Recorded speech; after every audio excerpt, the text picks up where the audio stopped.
home for rest and healing when healing was possible. Then, before the discovery of antibiotics, victims died of sexually transmitted diseases like syphilis. Today, victims die of sexually transmitted diseases like AIDS. In the mid-1860s, organizing to abolish slavery was fresh in people's minds. Led by Josephine Butler, members of families who had been abolitionists against the slave trade renewed their campaigns against what they came to call white slavery. Today we call it sex trafficking, the exploitation and often enslavement of women, girls, boys, and men in prostitution. The anti-sexual exploitation movement has always listened to victims and survivors. Josephine Butler listened to the women in the workhouse talk about their experiences. Today, some of the strongest anti-sex trafficking organizations are led by former victims, called survivors, who give authentic voices to the movement.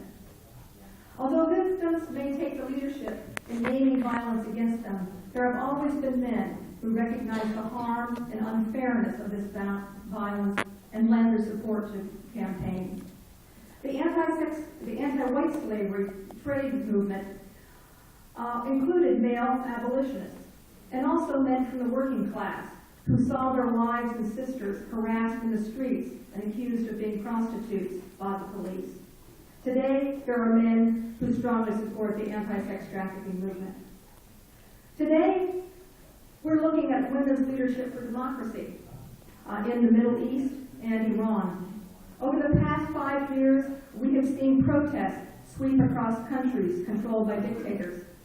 Some have been successful in overthrowing dictators. In 2009, there was an uprising against dictatorship in Iran following the contested re-election of Ahmadinejad. Women were fully active in the protests. The protesters started out chanting, "Where is my vote?" But as the protests continued, the protesters became emboldened and started to chant, "Death to the dictator." These were not reformist voices. These were revolutionary voices, calling for an end to the religious dictatorship which came to power in 1979. Although the majority of women have suffered in some way under the theocratic regime, women have been targeted and suffered the most. Under Sharia law, which is law based on their interpretation of the Quran, implemented by leaders of Iran, women and girls' rights and personal freedoms are severely restricted and violently suppressed. Women have the most to gain by supporting the overthrow of the current regime, and they have been actively resisting since the early days of that regime. Under the label of Arab Spring, uprisings and revolutions swept across the Middle East. Women have been full participants in the uprising throughout the Arab world. They are seeking to be citizens with rights and opportunities in countries free of dictators. In Egypt, women protested equally with men. They were full of hope for the future of Egypt, where there would be equality for women. Some women experienced euphoria during the days of demonstration in Tahrir Square. One woman activist said, "It became surreal how perfect the relationship between men and women was. For a month, I never thought I was a girl. No one even ever looked at me like I was a girl." But there were many forces opposed to women's rights and democracy. While some Egyptian women were thinking their revolution had come, violent vigilantes were targeting women in Tahrir Square. Sexual harassment of women has long plagued women of Egypt, but it became a tactic to discourage women from joining the demonstrations. Sexual harassment escalated to violence and sexual assault in an attempt to humiliate the women protesters and make them stay home. Women's rights activists and pro-democracy movements in the Middle East and Iran have discovered that revolutions are not easy. The most organized and entrenched opponents to democracy and women's rights are the Islamicist organizations and factions that support Sharia law. The strongest is the theocratic dictatorship in Iran, which has held power since '79. Although the theocracy is 35 years old, it has not modified this misogynist view of women or reduced its suppression of citizens. Over the past year, the regime has increased the number of executions, most of them by hanging. In 2013, Iran executed between 500 and 625 people, including 28 women and 2 juveniles. So far this year, there have been 113 executions. Many of the hangings are carried out in public to terrorize people into being afraid to organize and protest. There are some exceptional women leaders who have organized and trained to resist the Iranian regime. They are members of the Iranian resistance, which formed after being forced into exile when Ayatollah Khomeini came to power. They have lived in exile in Iraq since the 1980s. Although the U.S. granted these 3,000 persons protected person status, it embarrasses me as a U.S. citizen to say that the U.S. has not honored the promise to protect them. They have been subjected to missile attacks and massacres.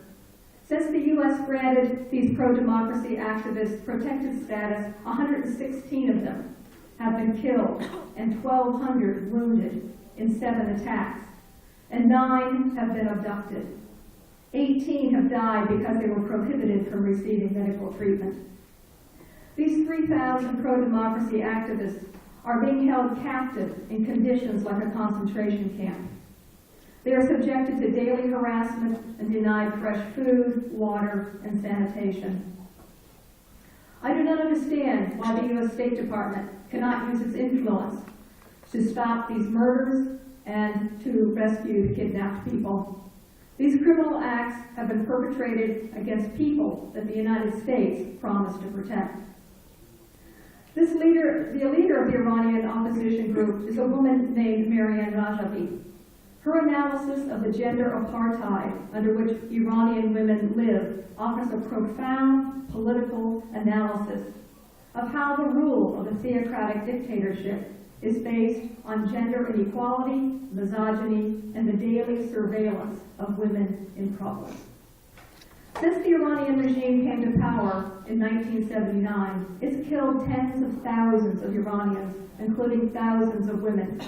The price of women's rights and democracy have often been very high.